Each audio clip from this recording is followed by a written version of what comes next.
to put it out there in the universe, as cheesy as it sounds. It worked for me. And then also know that it takes time. I want to express that it does take time. Many people hear that story of me getting my mentor and just thinking that, oh, it happened overnight. And because now we're in the social media age where everyone sees highlights, it takes time. Welcome to the How to Scale Commercial Real Estate Show. Whether you are an active or passive investor, we'll teach you how to scale your real estate investing business into something big. Sterling White is the principal of Sonder Investment Group and all related entities. His mission when it comes to real estate is to help as many people possible and give them the push they need to create their own path to success. Sterling oversees acquisitions, development, financing for multifamily opportunities, and other commercial projects. Sterling, welcome to the show. Thank you, Sam, for having me on. Everyone, go ahead, and I want you to get a bag because we're going to drop tons of golden nuggets, and you'll want to go ahead and scoop those up as we're going, and get your popcorn ready as well. We're going to take you along for a ride. Hey, man, I'm looking forward to it. The same questions I ask everybody who comes on the show. Can you quickly tell us, where did you start? Where are you now? And how did you get there? Oh, gosh. So I'll just go a little bit back to my upbringing. I'll give everyone like a Spark Note version. So born and raised in Indianapolis, similar to you, Sam. Were you also born there too? I was. Yeah. So born and raised in Indianapolis, not so good parts of the city, east side, if you're familiar with over there, Midhofer, Post Road, and every other day, I remember in one of the apartments that we lived in, and people would call them the projects, it sounded like fireworks were outside, but it was actually gunshots. And with that is a fraternal twin brother I grew up with, as well as a single mother. We were on welfare, food stamps, Section 8 housing, and luckily ended up getting out that environment. And one of the things is I had to figure out a way to earn money. And that's where the entrepreneurship bug came for me. But just fast forwarding through all that is got started in real estate 2009, where I was on the construction side as a laborer in my friend's construction company. And then shortly after that, I saw that the wealthy, they did not get that way by being actual laborers. So I started investing, bought 150 single families. My first deal was no money out of pocket, and then started buying multifamily. First deal was a 46 unit, and then the latest was 156 unit, and then scaled to to just over 500 units. Wow. So time out. You said, all right, which I think that's an interesting epiphany, right? When you're there, you're looking around and you're going, if I continue to do the same things everybody around me is doing, I'm going to wind up just like them. Right. Exactly. It's like, do I want, and I think that's a common, like, if look to somebody in your industry and look at somebody 20 years older than you and say, hey, is that the person I want to become? Yes or no? And if it's not, then maybe like you did, change your tactics. So you bought 150 single family houses. Like, that's no small feat. Why did you end up getting out of single family and then going into multifamily? Because one, as you mentioned, is no small feat, and it's a lot of management, a lot of looking at deals. So it's just one of those very labor intensive, and was self-managing. So it was very labor intensive, had about 120 so in Indianapolis and about 30 or so that were in Dayton, Ohio. And it was just a lot of moving parts with that, and just took a step back and said, what model is even more scalable? And then that's when it made the most sense to start to transition to multifamily. Man, that's crazy. All right. I don't want to spend too much time here, but I'm really curious because you divested yourself of all of those single family, no? Correct. Did you sell them as a package, or did you sell them off one by one? Most were one-offs, and some of those were packages. And yeah, it was quite a bit. Quite a bit. Okay, cool. I'm looking forward to really the next segment here. It's not, again, talking about no small feats, which it sounds like you had quite a few of these. Going from a laborer in 2009, buying 150 units. I mean, that's not a small mindset shift. And that started in 2013. I bought my 2013. I was 23 years old and bought my very first single family. And then in that period of 2013 to 2014, that's when the single families were accumulated. And then that's when started to buy the multifamily. Wow. Okay. What was the mindset? Like, I mean, I'm kind of like you in that, I didn't maybe grow up in the projects, but certainly heard my fair share of gunfire, grew up, very poor. We heated our house with firewood. Like, I know what it's like, to go, okay, and go without. I didn't know that there was such a thing at clothes that fit as a kid. I thought everybody's clothes were too tight or, gloves were too small in the winter. Talk to us about that. What was that like to overcome that mindset and go, hey, wait, I'm capable. I'm not just, because so much of we're a product of our environment. Yes. I agree. But there is also nature versus nurture. So somewhere along the way, there was somebody that helped nurture in you the ability that said, I can do more than what I've already done. Yeah. And I love that you bring up the topic of a product of our environment, because my brother, we're twins, fraternal. He beat me out the womb by 2 minutes, and he calls me little brother. I'm like, are you serious?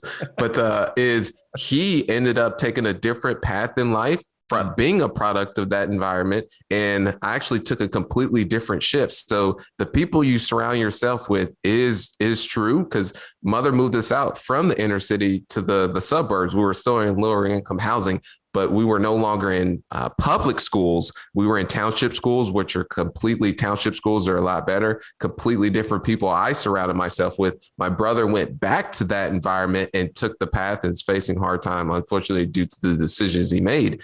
And one thing I want to mention is that I didn't have the best mindset growing up, because I didn't have the right people around me. And I just had this very pivotal moment when I was at a college party, doing what college kids doing, having a good time, all that.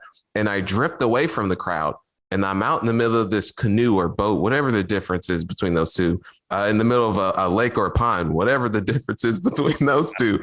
And this question comes down to me and says, Sterling, is this what you want to do with your life? And I said, no. And then that's when my path really changed, as far as I started coming across Earl Nightingales, the Jim Rohns, the Zig Ziglars. And I literally had a lot of limiting beliefs and essentially garbage out of my mind that I had to remove first and then put the good into it. So that's what really helped with me, is having that pivotal moment, listening to whatever that voice was. I don't know who it was, higher being, God, whatever you want to call it, listening. And then the universe started to open up once I started listening to those individuals. Man, that's fantastic. Were there any mentors, outside of, the people that we can see, public figures like Jim Rohns, the Zig Ziglars, things like that? Was there anybody that came in that was a more personal mentor to you?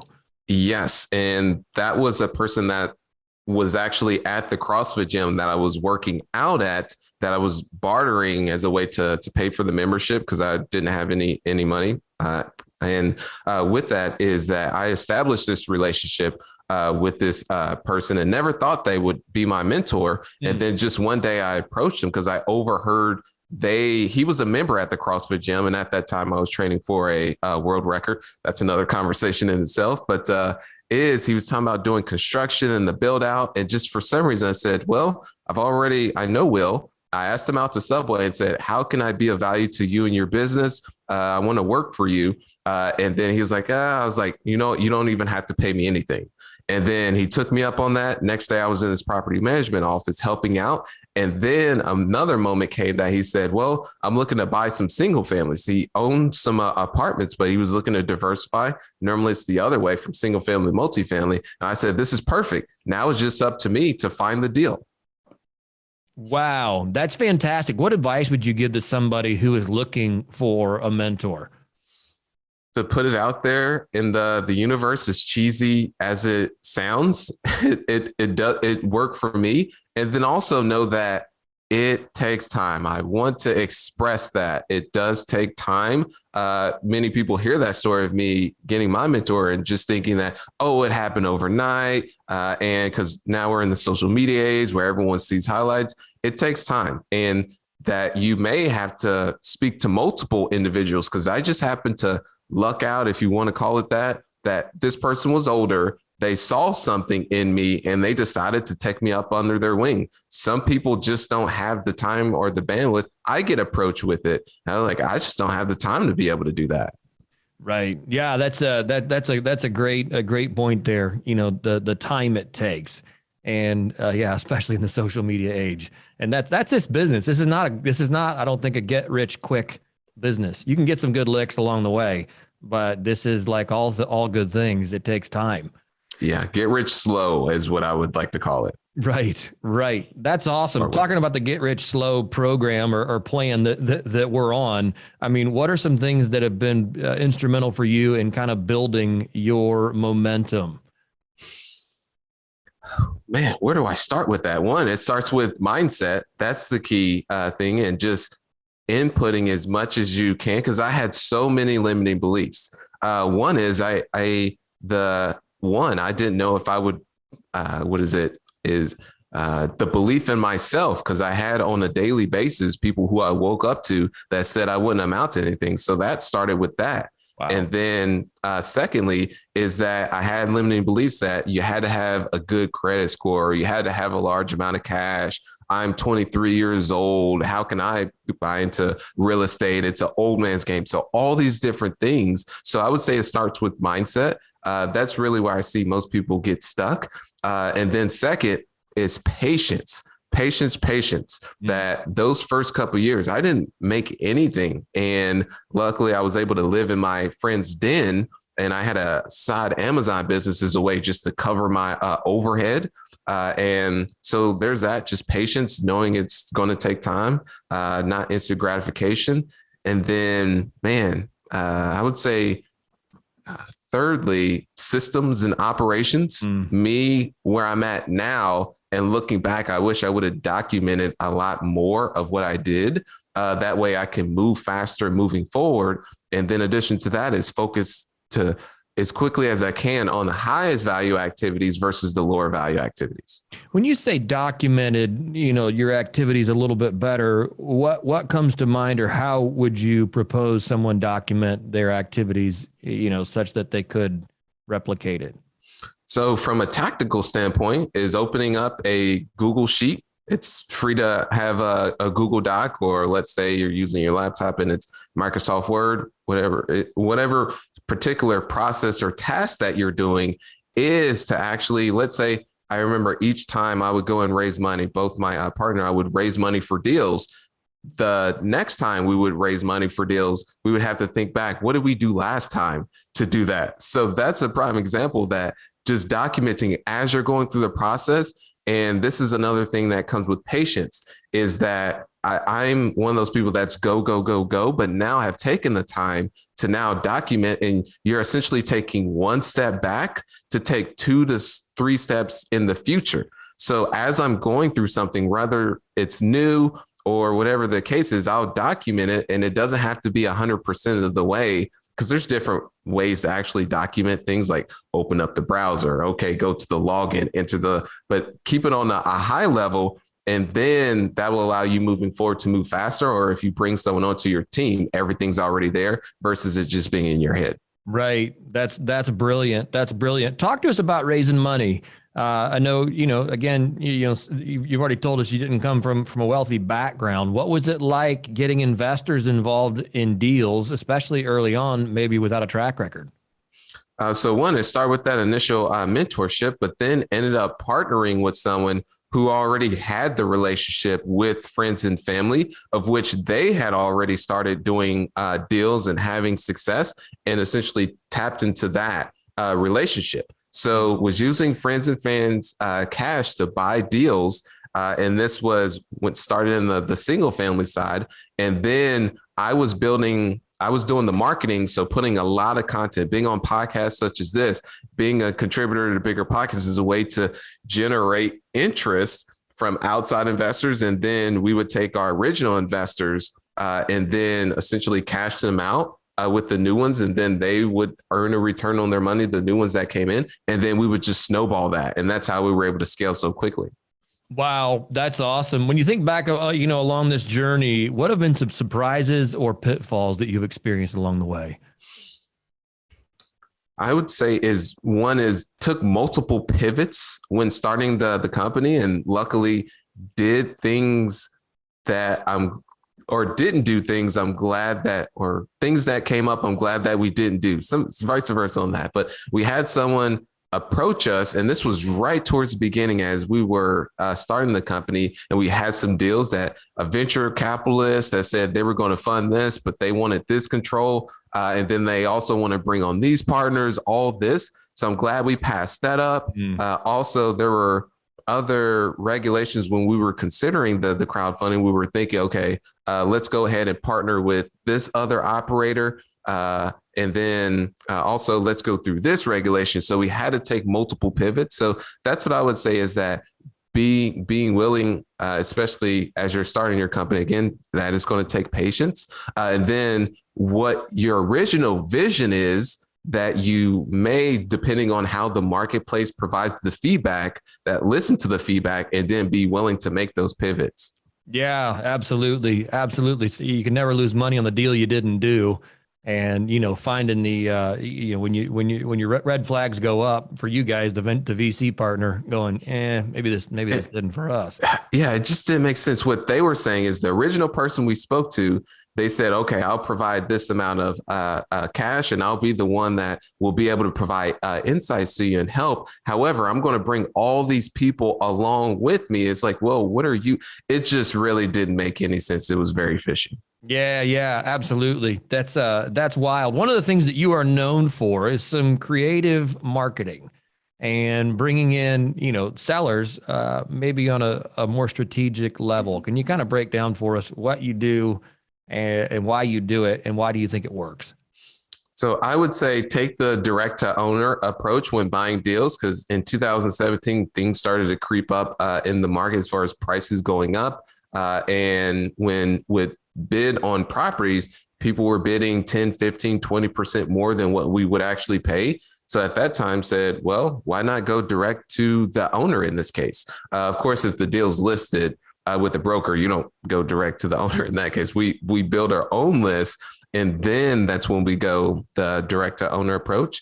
So from there is what I learned is that all is sales. Sales is everything.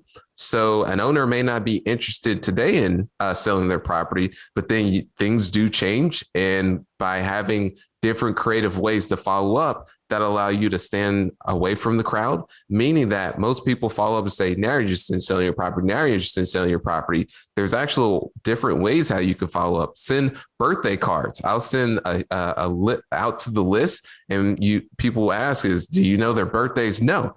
They'll call me. And I'll say, well, I just wanted to make sure, and I'll put that in the note in there. Just want to I may be a little bit early. I may be a little bit late. Just want to make sure I got you covered. It's going to happen in the next 12 months. Yeah, exactly. I should add that. It's going to happen either way in the next 12 months. So there's that as a way to follow up. I've sent Rubik's Cubes to owners, and I'll now follow up with that. And I remember I was speaking with one owner. He says, my wife could not figure out this damn Rubik's Cube. So hilarious. But you just think is while she's back there trying to solve that Rubik's Cube, he's thinking of the guy who actually sent it to him. So that's creative ways following up without following up. What do you even tell them when you send the Rubik's Cube? Like, hey, here, happy Rubik's Cube day. Let's figure this out. It's more so the owners I've spoken with, and they say I've submitted an offer to them, and they said, well, I'll go ahead and think it over, or they may be at this price, we're at this price. So that's why I'll send them the Rubik's Cube. Let's figure this out together. That's hysterical. That's super creative, but it's also a lot to track. A lot of us want something that is a model that's scalable, repeatable, doesn't require a lot of hand touching. It's or hand holding really. But what you're telling us is that there's success in getting a really niche down list. You can't send Rubik's to 1,000 people. And that's what I was going to admit. It's different from the targeting because there's only a finite of apartments built between, let's say at that time, 40 units to 150 units that are C properties. So built around 1970 versus targeting a single family home list that may be 1,000, 5,000, 10,000. That's a lot more difficult to do. Yeah, right. No, that makes a heck of a lot of sense and really gives some insight into, into just going the next step. You're going to win deals over the guy that's just mailing out, the same letter every month going, hey, I hope they have a reply. So exactly. Yeah. That's fantastic.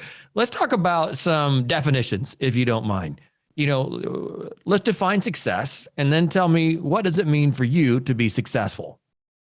Yeah, I would say success is the progressive realization of a worthy goal. That's right from Earl Nightingale. That's not my definition, but I would say as long as someone is constantly working towards a goal, then that is success. And what I mean by that, everyone has different measures of what success is to them. And that's one thing I've learned too, and not being, because as an operator, I'm so go, go, go, go, but I just have to understand that someone may be okay with being a janitor and working their way up, or that just being a janitor and going home. Let's say they work 9 to 5 and just not have to worry about work and making 60,000 a year and taking home. So there's that. But as long as they're working towards some goals, so that's what I'm a firm believer of. That's that's fantastic. I love that. Can you give that definition of success again? Success is the progressive realization of a worthy goal. Man, that's fantastic. Let's talk about impact. What kind of impact? Define impact, and then tell me what kind of impact do you believe you have on other people? Define impact, man. That's a great question on that. We can edit here too, so take your time. Yeah, I would say impact is making a dent into the universe. So that's what I would consider impact, or making an impact into the universe, even though I'm still using the word in the definition. And what I would say is just providing inspiration. So one of the inspirationals, or how I wish to inspire people, is to show someone who was in that, or who is in that environment, that, hey, there is a way out. I was where you were. And sometimes I start to really feel this when I talk about this, because I remember growing up there and I did not know there was a way out. I didn't know what was outside of that. I didn't know about being able to travel to Dubai, Santo Domingo, Puerto, all these different places, and that I was just going to live a modest life and not even live past the age of 18. So if I can provide someone an inspiration of, hey, you don't have to be a product of your environment. You don't have to deal drugs. You don't have to do this as a way to make it out, and be that inspiration that, hey, I took this path and this is how I did it. That's how I wish to make an impact. Man, that's fantastic. Sterling, let's jump here into the final 4 questions. Certainly appreciate everything you've shared with us today. Your story, just talking about creative market or seller outreach, talking about, taking deals down, financing, how to partner, red flags, things to avoid. You've given us a lot of golden nuggets here today. I certainly appreciate it. First question for you in the final 4 is, what is a resource you find you can't live without? My laptop. I mean, or would that be considered a resource? I would say books. So I use this app called Libby, and it's just a database that is integrated within the library. So I use that as a way just to freely download books. And of course, you can, which I don't get, it's a digital copy, and you can only have it for a certain amount of time. You can wrote, but it is what. So that's what I would say. One resource I can't. Well, let me go ahead and take that back. I would say Google Docs. So Google Docs and the platform Asana, because I've since shifted from using Google Docs to the platform Asana, where we enter all of our SOPs. So that's one resource I would not want to live without, because I live and die by the SOPs. And if I don't have an SOP or something documented, I will have someone on the team. And that's one of the things we first think of is, okay, well, we've got it down. Now I want you to go document it. That's a great resource. Thank you for sharing that. If you could help the listeners avoid one mistake in real estate, what would it be, and how would you avoid it? And please, everyone, put a star by this. And also an asterisk. And then I'll talk about this at a later point, but is that to raise enough money to take care of renovations on a deal. And if the deal does not make sense for you to do that, then just to pass on it. And if you start to have the thought process that, oh, I can take this out of cash flow, red flag.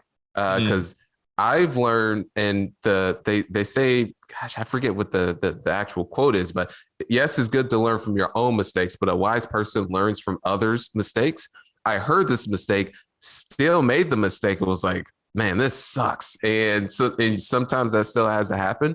So I would say, if you're moving forward with the deal, you're underwriting a deal, and it doesn't make sense to raise the money to take care of improvements because, of course, it affects your cash flow to your investors and the returns. Then just think of, if you're saying, okay, I can still figure this out, that there's a devil that's going around your head. And then if it's saying, do not do this deal, it doesn't make sense. That is me floating around your head like a little angel or something.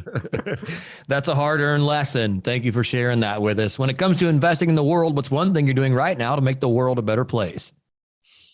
I would say telling my story and being as vulnerable as I can when it comes to that. And some people can really see the trajectory of me telling my story since 2013 when I started to be more open with it. So that's what I would say. And I've heard people at conferences that I've gone to, I've received emails and DMs and all that says, well, Sterling, you've inspired me so much. I was like, I'm just a guy just living his life, telling a story to the people. Right, man. That's great. Sterling, if our listeners want to get in touch with you or learn more about you, what's the best place to do that?